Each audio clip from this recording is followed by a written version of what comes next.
चलो यार स्टार्ट करूँगा मैं। देखो पहला वाला टॉपिक हमारा चल रहा था फाउंडेशन का अकाउंट्स का, जिसमें हमने अकाउंटिंग कॉन्सेप्ट्स देख लिए थे, right. Don't worry, accounting concepts आगे भी बार बार आने वाले हैं, सो चिंता मत करना। चलो हम लोग आगे बढ़ते हैं बेटा। आज हम लोग देखने वाले फिनेंशियल स्टेटमेंट्स के बारे में। इसके ऊपर एक सेपरेट टॉपिक है, तो इस टॉपिक में सिर्फ मैं इंट्रोडक्शन बताऊंगा। Generally at the end of the accounting period, साल खत्म होने के बाद आखिरी में, फिनेंशियल ईयर के एंडिंग में, अकाउंटिंग पीरियड के एंडिंग में हम लोग फिनेंशियल स्टेटमेंट यानी फाइनल अकाउंट बनाते हैं। फाइनल अकाउंट में बेसिकली क्या क्या आता है? Trading account, profit and loss account, balance sheet. क्या समझा? कुछ नहीं, छोड़ दो, क्योंकि फाइनल अकाउंट टॉपिक में बताऊंगा। अब बेसिकली फिनेंशियल स्टेटमेंट से बिजनेस की औकात का पता चलता है। बिजनेस में उस पर्टिकुलर पीरियड में, मान लो 21-22 चल रहा है, 1/4/2021 से 31 मार्च 2022, तो 31 मार्च 2022 को हम लोग फिनेंशियल स्टेटमेंट बनाते हैं। इससे में ये समझ में आता है कि उस पीरियड में कितना प्रॉफिट या लॉस हुआ, उस पीरियड में बिजनेस का क्या क्या इनकम या एक्सपेंसेस हुए थे, उस पीरियड में बिजनेस के कौन कौन से ट्रांजेक्शंस हुए थे, और साल के आखिरी में एक पर्टिकुलर डेट पे, उस साल के आखिरी में एक पर्टिकुलर डेट पे, उस साल के आखिरी में बिजनेस की औकात क्या है, यानी फिनेंशियल पोजीशन क्या है, बिजनेस के बाद कितनी एसेट है और कितनी लायबिलिटी है, ये बैलेंस शीट से समझ में आएगा। तो वो फिनेंशियल स्टेटमेंट्स के क्वालिटेटिव कैरेक्टरिस्टिक्स फीचर्स की बात चल रही है, क्वालिटेटिव कैरेक्टरिस्टिक्स फीचर्स की बात चल रही है। एक फिनेंशियल स्टेटमेंट कैसा होना चाहिए, एक अच्छा फिनेंशियल स्टेटमेंट कैसा होना चाहिए, अंडरस्टैंडेबल होना चाहिए, अंडरस्टैंडेबिलिटी होना चाहिए कि उसमें, यस, यानी फिनेंशियल स्टेटमेंट देखते ही जिसके पास अकाउंटिंग का बेसिक नॉलेज है, रीजनेबल नॉलेज है, उसे फिनेंशियल स्टेटमेंट समझ में आ जाना चाहिए, अंडरस्टैंडेबिलिटी चाहिए। दूसरा, रिलेवेंस होना चाहिए। जो इंफॉर्मेशन मैंने आप लोगों से पूछा वो ही इंफॉर्मेशन, या जो इंफॉर्मेशन, प्लीज ध्यान देना, प्लीज ध्यान देना, जो इंफॉर्मेशन मैंने आपसे पूछा, अगर आप उसी इंफॉर्मेशन से रिलेटेड जवाब दे रहे हो, मतलब आपका जवाब मेरे लिए रिलेवेंट है। मैंने पूछा क्रिकेट मैच का स्कोर, आप बता रहे हो फुटबॉल मैच का स्कोर, नॉट रिलेवेंट। तो फिनेंशियल स्टेटमेंट का अगला कैरेक्टर होना चाहिए, एक अच्छा फिनेंशियल स्टेटमेंट कैसा होना चाहिए, एक अच्छा फिनेंशियल स्टेटमेंट कैसा होना चाहिए, तो अंडरस्टैंडेबिलिटी होनी चाहिए, उसमें रिलेवेंस होना चाहिए। जो इंफॉर्मेशन रिलेवेंट रहेगी फॉर डिसीजन मेकिंग, वो सारी इंफॉर्मेशन होनी चाहिए। रिलायबिलिटी होनी चाहिए, उस फिनेंशियल स्टेटमेंट में रिलायबिलिटी होनी चाहिए, मतलब उसकी जो इंफॉर्मेशन की क्वालिटी है वो रिलायबल होनी चाहिए, हम भरोसा कर सकते हैं उसके ऊपर। एक एक वर्ड में एक एक सेंटेंस लिखना है, पूरा as it is copy paste मत करना, ये होगा भी नहीं। ये वर्ड इंपॉर्टेंट है, आपके आंसर में आने चाहिए। कंपैरेबिलिटी होनी चाहिए। फिनेंशियल स्टेटमेंट कंपैरेबिलिटी कब रहेगी? जब दो पर्टिकुलर पीरियड के फिनेंशियल स्टेटमेंट एक दूसरे के साथ कंपेयर कर सकते हैं। अगर ये वाला फीचर है तो कंपैरेबिलिटी है, ये वाला फीचर है तो कंपैरेबिलिटी है। मटेरियलिटी होनी चाहिए। सर मटेरियलिटी मतलब क्या? जो इंफॉर्मेशन की मदद से यूजर अपने डिसीजंस को चेंज कर सकता है, या हर वो इंफॉर्मेशन जो सुनने के बाद यूजर्स के डिसीजन चेंज हो जाएंगे, उस इंफॉर्मेशन को हम लोग मटेरियल इंफॉर्मेशन बोलेंगे। और ऐसी इंफॉर्मेशन जिसके सुनने के बाद भी कोई डिसीजन में कोई चेंज, कोई बदलाव नहीं है, मतलब इमटेरियल है। मैं एक फ्लैट खरीदने गया, फ्लैट का ओनर आया, मस्त पैकी फ्लैट दिखाया, बोला ये फ्लैट में 4 दीवारें हैं, दिन में 2 बार पानी आता है, इलेक्ट्रिसिटी है, कभी कभी इलेक्ट्रिसिटी चली जाती है, सबकी जाती है। मैंने बोला ओके नो प्रॉब्लम, फ्लैट लेना है। उसने बोला यहाँ पे ऊपर फैन है, एसी नहीं है, ओके नो प्रॉब्लम, फ्लैट लेना है। फिर उसने मुझे एक इन्फॉर्मेशन दी, इस फ्लैट के अंदर में पहले एक आदमी मर गया था, उसके बाद में 4 लोग पागल हो गए। ये इन्फॉर्मेशन काम की है, डिसीजन चेंज, फ्लैट नहीं लेना है। मतलब हर वो इन्फॉर्मेशन जिससे सुनने के बाद आपका डिसीजन में चेंज हो सकता है, वो इन्फॉर्मेशन आपके लिए मटेरियल इन्फॉर्मेशन है।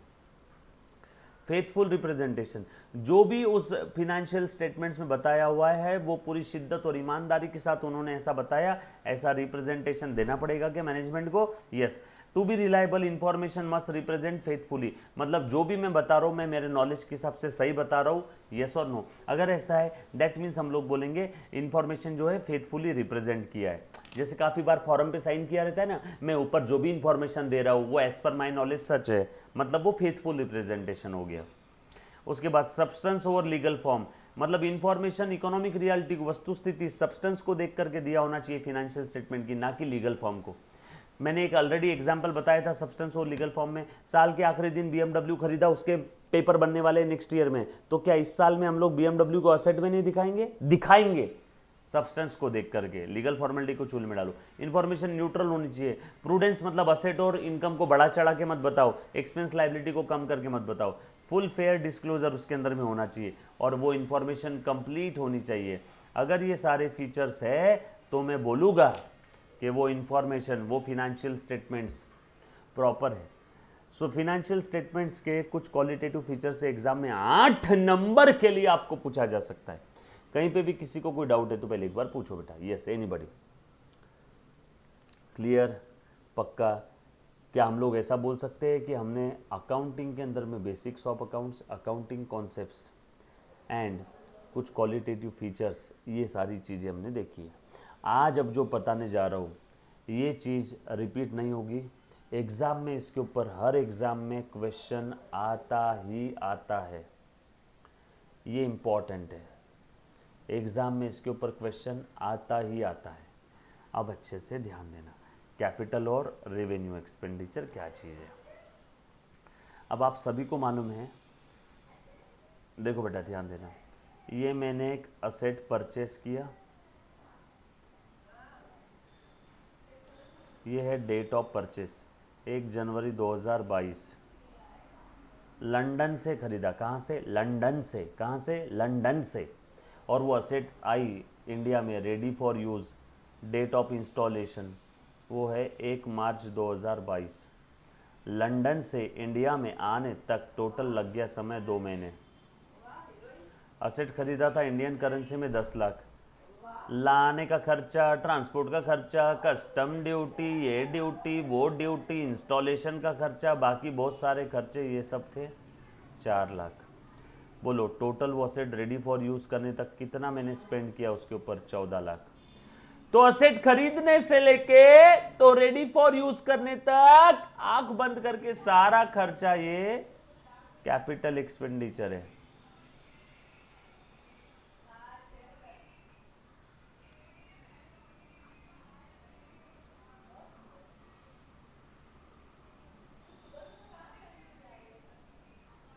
क्लियर? अब उसके बाद असेट रेडी फॉर यूज तो हो गई। अब during the life of the asset, during the life of the asset भी असेट पे खर्चा होता है।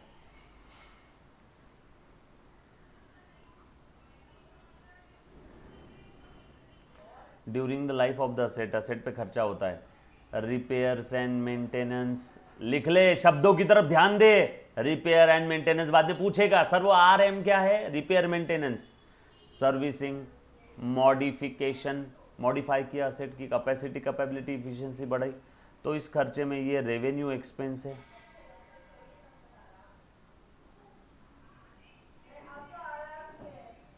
ये रेवेन्यू एक्सपेंस है। लेकिन असेट को मॉडिफाई किया मतलब असेट की capacity, capability, efficiency, performance, video pause करके रिवर्स करके वापस सुनना, कैपेसिटी, कैपेबिलिटी, एफिशिएंसी, परफॉर्मेंस, ये सब क्या है बेटा? अगर इसमें से कोई एक भी आइटम अगर बढ़ता है इस खर्चे की वजह से, अगर असेट की कैपेसिटी, कैपेबिलिटी, इफिशिएंसी या परफॉर्मेंस अगर बढ़ता है तो वो capital expenditure, otherwise revenue. Sir ये कैपेसिटी, कैपेबिलिटी, इफिशिएंसी या परफॉर्मेंस, ये वाला सवाल यहाँ पे असेट खरीदने से रेडी फॉर यूज के बीच में नहीं पूछना है क्या? नो, असेट खरीदने से लेके तो रेडी फॉर यूज करने तक के आग बंद करके सारे खर्चे capital expenditure, all necessary, necessary, all necessary expenditure incurred, necessary, necessary, all necessary expenditure incurred from the date of purchase till the date of ready for its use, intended use, ready for use करने तक के सारे खर्चे capital. लेकिन ready for use के बाद, ready for use के बाद अगर असेट पे कोई खर्चा हो रहा है तो उस खर्चे को पूछना, एक खर्चे रुक, क्या तेरी वजह से असेट की कैपेसिटी, कैपेबिलिटी, इफिशिएंसी या परफॉर्मेंस अगर बढ़ रहा है तो तू कैपिटल एक्सपेंडिचर है। अगर तेरी वजह से ड्यूरिंग द लाइफ अगर असेट पे कोई खर्चा करते हैं, उस खर्चे की वजह से असेट की कैपेसिटी, कैपेबिलिटी, इफिशिएंसी, परफॉर्मेंस नहीं बढ़ रहा है तो रेवेन्यू है। क्लियर है? डन? पक्की बात? यहाँ तक किसी बच्चे को अगर कोई डाउट है तो पूछो बेटा। सो कैपिटल और रेवेन्यू एक्सपेंडिचर के बीच में फर्क समझ में आया? अगर कैपेसिटी, कैपेबिलिटी, इफिशिएंसी या परफॉर्मेंस अगर इंक्रीज होता है तो capital, capacity, capability, efficiency, performance increase नहीं होता है तो रेवेन्यू। क्लियर है? पक्का? डन? यहाँ तक किसी बच्चे को अगर कोई डाउट है तो पूछो। Any student, any kind of doubt?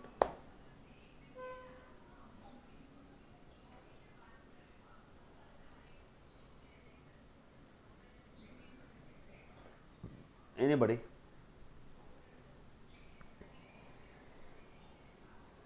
Clear?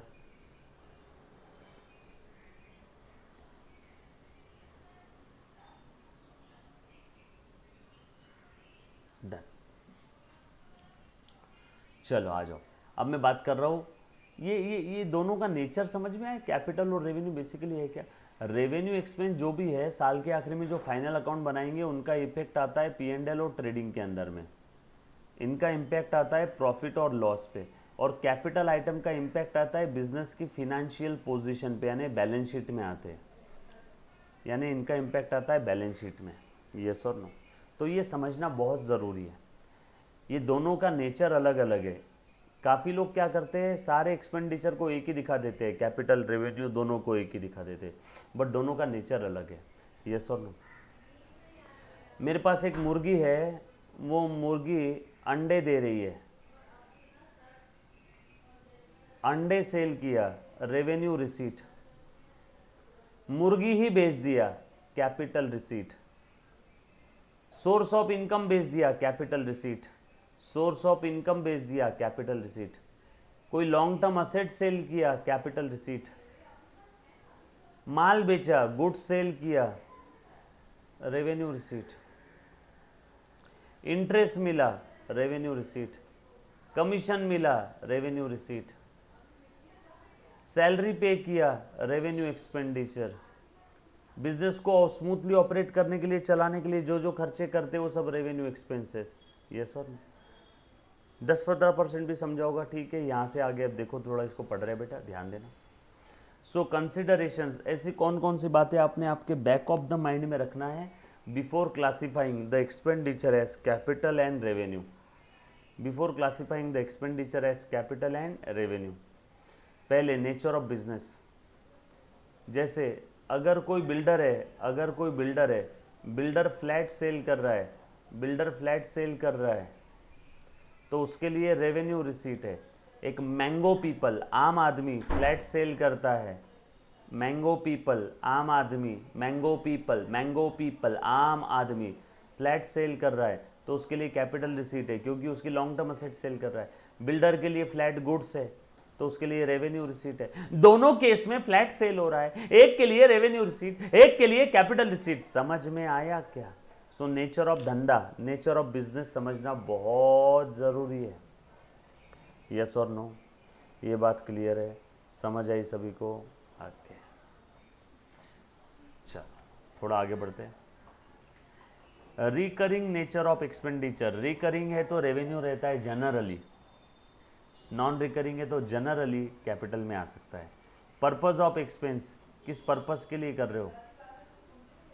Spread का ट्रांसपोर्ट चार्जेस, मशीन लाने के लिए ट्रांसपोर्ट चार्जेस लगाया, कैपिटल एक्सपेंडिचर।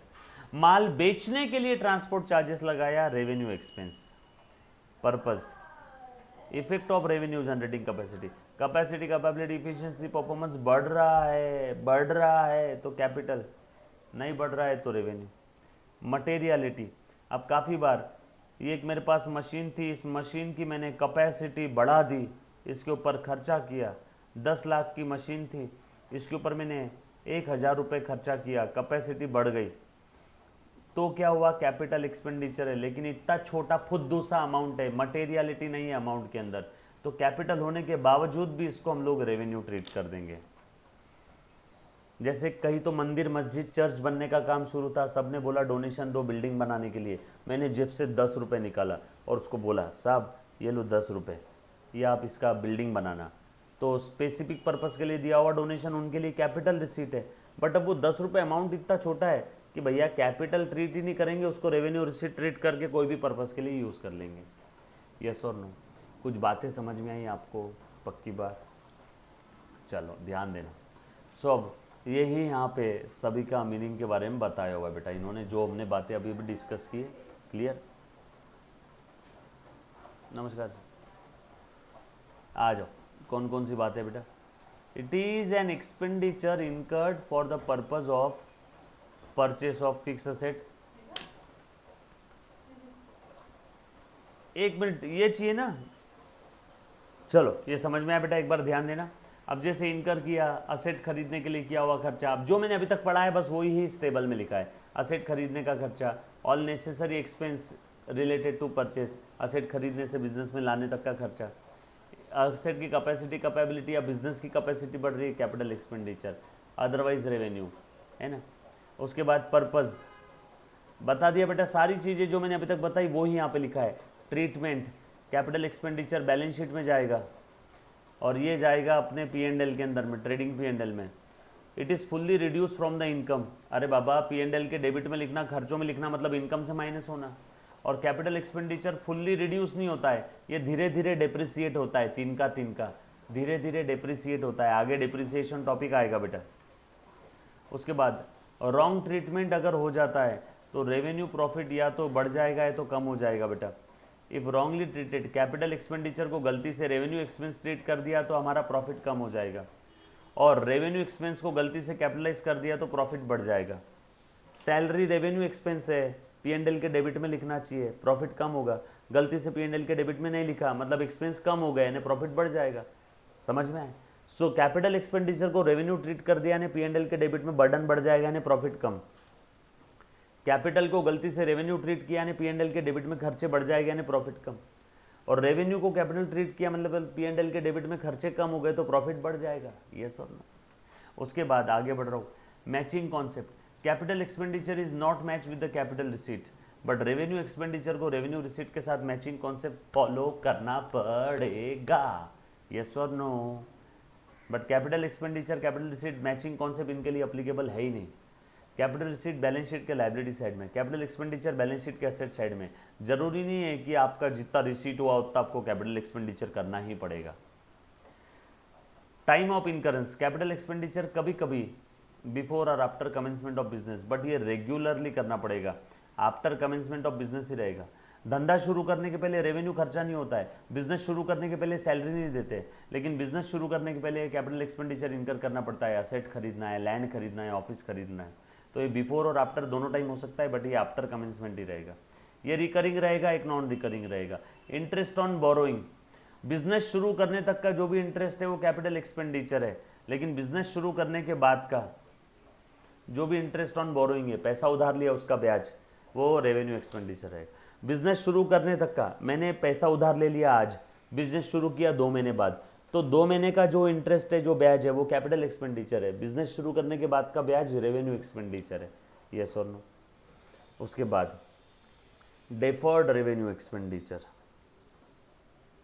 क्या चीज़ है? बेसिकली ये रेवेन्यू एक्सपेंस है, लेकिन ऐसा रेवेन्यू एक्सपेंस है जिसका बेनिफिट हमने डेफर कर दिया, जिसका बेनिफिट हमने डेफर कर दिया। यस और नो? पक्की बात? चलो अच्छे से ध्यान देना। बेसिकली ये रेवेन्यू इन नेचर है, बेसिकली ये रेवेन्यू इन नेचर है, बरोबर है ना madam? Yes sir. Basically revenue in nature है जिसका बेनिफिट हमें मोर देन 1 ईयर मिल रहा है। एग्जाम्पल इसका, डिबेंचर इशू किया, कंपनी अकाउंट्स में आगे पढ़ेंगे, डिबेंचर इशू किया तो उसके ऊपर क्या हुआ बेटा? डिबेंचर इशू किया, उसके ऊपर कमीशन दिया। Heavy advertisement expense, heavy advertisement expense, तो वो भी आपका डेफर्ड रेवेन्यू एक्सपेंडिचर है। ऐसा खर्चा, ऐसा रेवेन्यू खर्चा जिसका बेनिफिट हमें फ्यूचर में भी मिल रहा है। Expenses having future benefit, revenue expense having future benefit, उसे हम लोग बोलेंगे डेफर्ड रेवेन्यू एक्सपेंस। यस और नो? क्लियर? पक्का? डन? आगे आ जाओ। इट ऑल्सो इंक्लूड्स, दरवाजा, चलो पापा बस चलो। इट ऑल्सो इंक्लूड्स, चाचू को टाटा कर दो, चाचू पढ़ा रहे हैं ना, टाटा कर दो। चाचू टाटा। चलो। it also includes expenditure gives benefit 2 to 3 years but does not result in creation or improvement of the fixed asset। इससे फिक्स असेट इंप्रूव नहीं होने वाली है, लेकिन इस खर्चे का बेनिफिट हमें फ्यूचर में भी मिलेगा। Example, shifting of business from one location to another convenient location, कोई फिक्स असेट नहीं बढ़ी है, हाँ, पर बेनिफिट मिलेगा हमें फ्यूचर में भी। हेवी एडवर्टीजमेंट एक्सपेंसेस, एग्जाम्पल्स दिए कुछ इसके अंदर में, ये कंपनी अकाउंट्स टॉपिक में समझेगा, आपको अभी देखने की ज़रूरत नहीं है। Time, benefit of such expenditure to many years, generally 2 से 3 साल। ट्रीटमेंट, इसको क्या करना है? Deferred revenue expenditure balance sheet के असेट साइड में दिखाएंगे। एंड हर साल थोड़ा थोड़ा राइट ऑफ करेंगे। जैसे कटरीना कैफ आ रही है, नहा रही है, उसको सोप के लिए 10 करोड़ दे दिया, बेनिफिट 5 साल तक मिलेगा, तो इस बार 2 करोड़, बचा हुआ 8 करोड़ डेफर बैलेंस शीट के असेट साइड में, फिर 2 करोड़ P&L में, बचा हुआ 6 करोड़ बैलेंस शीट में, फिर 2 करोड़ P&L में, बचा हुआ 4 करोड़, फिर 2 बचा 2, फिर 2 बचा 0। यस और नो, डेफर करेंगे। 10 करोड़ है, 5 साल तक बेनिफिट मिलेगा आपको समझाने के लिए, तो हर साल दिखाएंगे 2-2 करोड़, और बचा हुआ बैलेंस शीट के असेट साइड में डेफर्ड रेवेन्यू में दिखाएंगे। डोंट वरी, फाइनल अकाउंट के अंदर में समझेगा, ये फाइनल अकाउंट में आगे आने वाला है। 10 करोड़ का बेनिफिट 5 साल, तो हर साल कितना, 2 करोड़। तो 10 करोड़ कटरीना को एक साथ दे दिए, बट उसमें का 10 में का इस बार खर्चा 2 करोड़ ही दिखाएंगे, बचा हुआ 8 करोड़ बैलेंस शीट के असेट साइड में लिखेंगे, डेफर करेंगे, पोस्टपोन करेंगे। यस और नो, क्लियर? चलो आगे, चलो आगे बढ़ रहा हूँ, प्लीज ध्यान देना। फिर capital expenditure versus deferred revenue, जो अभी मैंने दोनों के बारे में बताया, बस वो ही 2 चीजें 2 कॉलम में लिखा हुआ है। कैपिटल एक्सपेंडिचर, रेवेन्यू एक्सपेंडिचर, जो मैंने स्टार्टिंग में एग्जांपल दिया, सेम चीज कॉपी पेस्ट यहाँ पे लिखी है बेटा। देन दोनों के एग्जाम्पल्स कुछ दिए, एग्जाम्पल्स आपने रीड करना है अच्छे से।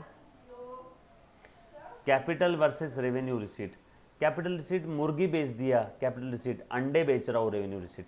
फिक्स असेट बेच दिया, कैपिटल रिसीट माल बेच रहा हूँ, revenue receipt. Capital receipt balance sheet के लाइबिलिटी साइड में आ जाती है बेटा, है ना, या फिर असेट से कम होती है, या तो लाइबिलिटी में आ जाएगी या फिर असेट से कम हो जाएगी। रेवेन्यू रिसीट ट्रेडिंग या P&L के क्रेडिट में आएगी। यस और नो, ये बात समझ आई? इसके मीनिंग दिया है, एग्जाम्पल्स दे दिया बेटा। Capital receipt refers to receipt other than revenue. Revenue receipt में money received from the normal course of activities of business, business की जो रेगुलर ऑपरेशन से उससे जो कुछ हमें आने वाला है वो सब कैपिटल रिसीट है। बिजनेस के रेगुलर ऑपरेशन से जो कुछ मिलता है वो क्या, रेवेन्यू रिसीट है। रेवेन्यू रिसीट है, बिजनेस के regular operations, normal course of business से जो आता है वो सब रेवेन्यू रिसीट है ना। उसके बाद purpose, capital receipt relates to specific purpose, example capital contribution, जैसे कि ओनर ने धंधे में पैसा लाया, कैपिटल रिसीट। बैंक से लोन लिया, कैपिटल रिसीट। असेट बेच दिया बिजनेस की, फिर पैसा आया, कैपिटल रिसीट। रेवेन्यू रिसीट जैसे माल बेचा या बिजनेस के जो ऑपरेशंस है उससे मिला। जनरल पर्पस जो है relates to general business purpose and are not specifically identifiable to any specific purpose, ये स्पेसिफिक पर्पस है, जनरल पर्पस है। इफेक्ट ऑन प्रॉफिट, इसका कोई इंपैक्ट नहीं होता है क्योंकि ये कैपिटल रिसीट बैलेंस शीट में आती है, P&L में आती ही नहीं है। P&L बैलेंस शीट क्या है, फाइनल अकाउंट में आएगा। जो बच्चों का 11-12 साइंस था, जिनको पता नहीं है, don't worry, basics of accounts पहले एक बार देखना। Revenue receipt have direct impact on the profit. उसके बाद disclosure, they are shown as a liability or reduction from the asset, बताया था ना, लाइबिलिटी में दिखाएंगे असेट रिडक्शन, बट ये क्रेडिट साइड में दिखाएंगे ट्रेडिंग P&L के। P&L मतलब ट्रेडिंग P&L दोनों आ गया। मैचिंग कॉन्सेप्ट फॉलो नहीं होगा, यहाँ पे फॉलो करना पड़ेगा। कैपिटल वर्सेस रेवेन्यू, दोनों का मीनिंग ऑलरेडी बता दिया, बस 2 कॉलम में लिखा है मैंने। कैपिटल प्रॉफिट कैपिटल ट्रांजैक्शन से होता है, इसको कैपिटल रिजर्व में ट्रांसफर करेंगे, वापस बता रहा हूँ। कैपिटल नेचर के जो ट्रांजैक्शन है, जैसे फिक्स असेट मैंने खरीदा था 100 रुपये का, यूज़ किया 20 का, बचा 80 का, 80 का फिक्स असेट बेच दिया बेटा मैंने 100 रुपये में, या 80 का फिक्स असेट बेचा 105 में, तो यहाँ पे 20 रुपये जो रेवेन्यू एक्सपेंस हुआ था डिप्रिसिएशन, वो रिकवर करने के बाद ऊपर कितना बचा, 5। टोटल प्रॉफिट हुआ बेटा 25 का, बट इस 25 में पुराना डिप्रिसिएशन था 20, देयरफॉर बचा हुआ कैपिटल प्रॉफिट है 5 का। ये रेवेन्यू प्रॉफिट है और ये कैपिटल प्रॉफिट है। कैपिटल प्रॉफिट जाएगा कैपिटल रिजर्व में। कैपिटल प्रॉफिट कैपिटल नेचर के ट्रांजैक्शन से होता है, कैपिटल रिजर्व में जाता है।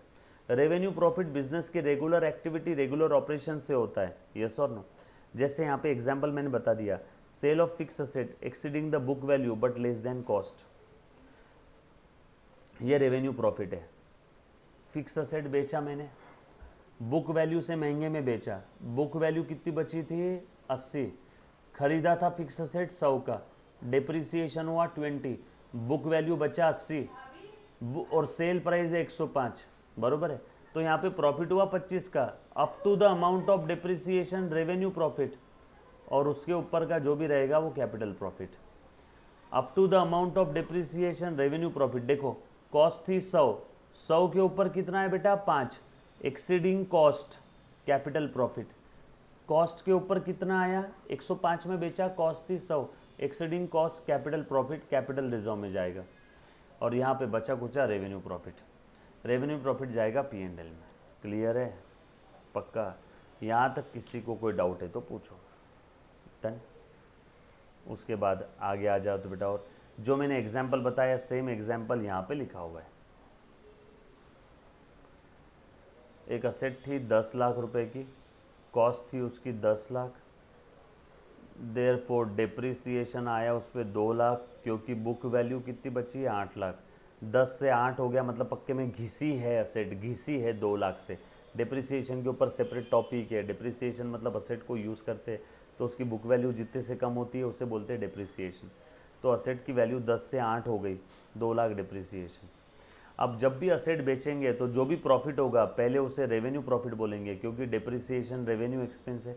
बिजनेस को स्मूथली ऑपरेट करने के लिए जो खर्चे करते हैं रेवेन्यू एक्सपेंस, यस और नो। सो असेट बेचा 11 लाख में, 8 लाख की असेट बेचा 11 लाख में, तो 3 लाख का प्रॉफिट हुआ।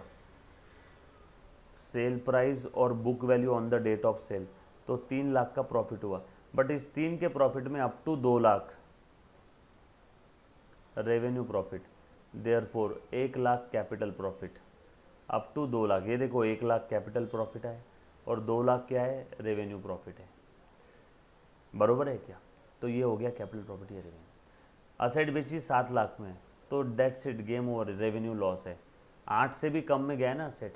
असेट बेची 9 लाख में, तो पूरा का पूरा रेवेन्यू प्रॉफिट, क्योंकि up to 2 lakh rupees revenue profit था। यस और नो? कौन सा वाला वापस बताना है बेटा?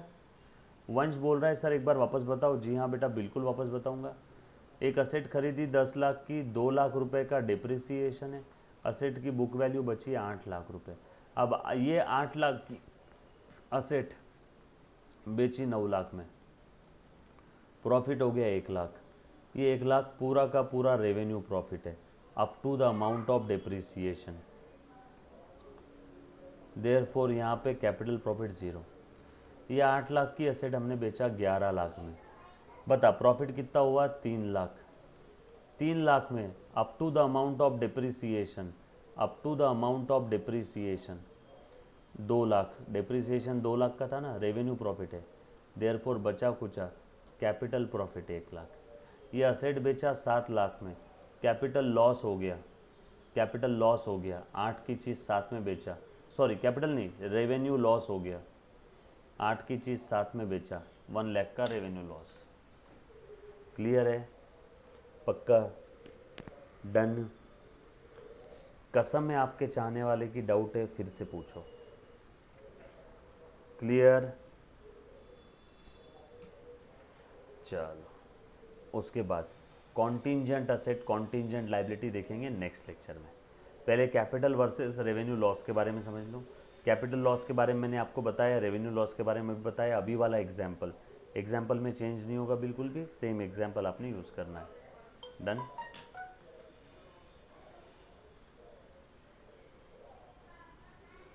Done done?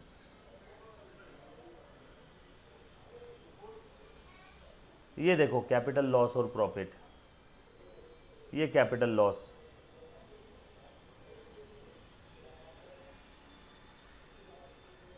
Loss on issue और repayment of the capital borrowings. जैसे आपने प्रेफरेंस शेयर्स इशू किया, या आपने बैंक से लोन लिया, या आपने इक्विटी शेयर्स इशू किया 100 रुपये के, लेकिन रीपे करना पड़ रहा है 120, तो कैपिटल लॉस हो गया 20 का। या आपने शेयर्स इशू किया डिस्काउंट पे, ओनरशिप दे रहे 10 की, लेकिन इशू प्राइस है 8 रुपये, ये सब आएगा कंपनी अकाउंट टॉपिक में, चिंता मत करना। तो यहाँ पे कैपिटल लॉस हो गया 2 रुपये का। Discount on issue of shares और debentures, premium on redemption of shares, है ना, लॉस ऑफ फिक्स असेट। और रेवेन्यू लॉस, बिजनेस के रेगुलर ऑपरेशन से जो लॉस हो रहा है वो रेवेन्यू लॉस है। That's it. क्लियर?